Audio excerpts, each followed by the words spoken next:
Информациите стигнуваат до вас. Албанија ќе се попишува во октомври. Ова за весникот Панорама го потврдил Генц Поло, министер за иновации и председател на Државната пописна комисија.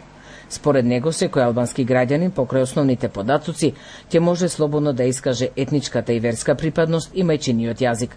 Како што објаснува Поло, трите прашања ќе бидат во опција, но нема да бидат обврзувачки за одговор.